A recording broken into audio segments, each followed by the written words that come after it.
दोस्तों नमस्कार। आज हम पढ़ेंगे समास। समास हमारे बोर्ड के कोई भी एग्ज़ाम हो, चाहे अदर कॉम्पिटिटिव एग्ज़ाम हो, सभी में समास पूछा जाता है। समास से एक क्वेश्चन ज़रूर बनता है और वो हम गलत कर आते हैं या फिर हमसे बनता ही नहीं है। तो चलिए हम समास को सीखते हैं। सबसे पहले जान लेते हैं समास का अर्थ। समास का अर्थ, समास शब्द दो शब्दों सम का मतलब है संक्षिप्त एवं आस का मतलब है कथन या शब्द के मेल से बना है, जिसका अर्थ है संक्षिप्त कथन या शब्द। समास प्रक्रिया में शब्दों का संक्षिप्तीकरण किया जाता है, अर्थात संक्षिप्तीकरण करना ही समास है। तो अब प्रश्न बनता है कि समास किसे कहते हैं। तो समास की परिभाषा है, दो या दो से अधिक शब्दों से मिलकर बने हुए नए सार्थक शब्द को समास कहते हैं। जैसे नीलकमल। समास रचना में प्रायः दो पद होते हैं, पहले को पूर्व पद और दूसरे को उत्तर पद कहते हैं। जैसे राजपुत्र में पूर्व पद राज और उत्तर पद पुत्र है। समास प्रक्रिया में पदों के बीच की विभक्तियां लुप्त हो जाती हैं। चलिए इसके बाद हम आगे चलते हैं। आगे हैं समास के भेद। सबसे पहले जान लेते हैं समास के कितने भेद होते हैं। समास के मुख्यतः 6 भेद होते हैं। इनको हम 6 भेदों को याद करेंगे ट्रिक के माध्यम से। ट्रिक है अबकात दद्दा से। इस ट्रिक को हम याद कर लेते हैं तो समास के हमें 6 के 6 भेद याद हो जाते हैं। तो आ से अव्ययीभाव समास, बा से बहुब्रीहि समास, का से कर्मधारय समास, ता से तत्पुरुष समास, दा से द्वंद्व समास और दा से दृगु समास। ये समास के 6 भेद हो गए। अब हम चलते हैं समास की ओर। समास को बारी बारी से जानेंगे। तो पहला समास है अव्ययीभाव समास। अव्ययीभाव समास क्या होते हैं? जिस समास का पहला पद अव्यय यानी पूर्व पद अव्यय हो तथा प्रधान हो, उसे अव्ययीभाव समास कहते हैं।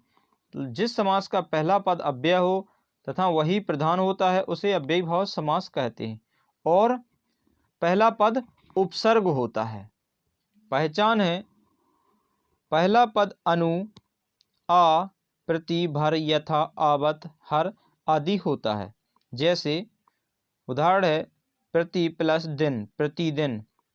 विग्रह करने पर प्रत्येक दिन, यथा प्लस संभव, यथा संभव।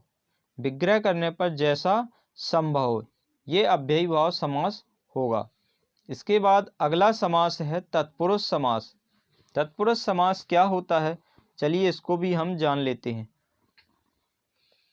जिस समास में बाद का पद अथवा उत्तर पद प्रधान होता है तथा दोनों पदों के बीच का कारक चिन्ह लुप्त हो जाता है, उसे तत्पुरुष समास कहते हैं। जैसे राजकुमार, राजा का कुमार। प्रयोगशाला, प्रयोग के लिए शाला में तत्पुरुष समास होगा। इसके बाद अगले समास की ओर चलते हैं। अगला समास है कर्मधारय समास। कर्मधारय समास क्या होता है? जिस समस्त पद का उत्तर पद प्रधान हो तथा पूर्व पद उत्तर पद के उपमान या उपमेय अथवा विशेषण विशेष संबंध हो, कर्मधारय कहलाता है। तो इसकी पहचान है, विग्रह करने पर दोनों पदों के मध्य में है जो के समान आदि आते हैं। तो हमें समझ लेना है कर्मधारय समास है। जैसे उदाहरण है कमल, चरण कमल, कमल के समान चरण। महापुरुष, महान है जो पुरुष। देहलता, देह रूपी लता। तो यहाँ पर कर्मधारय समास होगा। चलिए हम अगले समास को जान लेते हैं। अगला समास है दृगु समास। दृगु समास क्या होते हैं? जिस समास का पूर्व पद यानी पहला पद संख्यावाचक विशेषण हो, वह दृगु समास कहलाता है।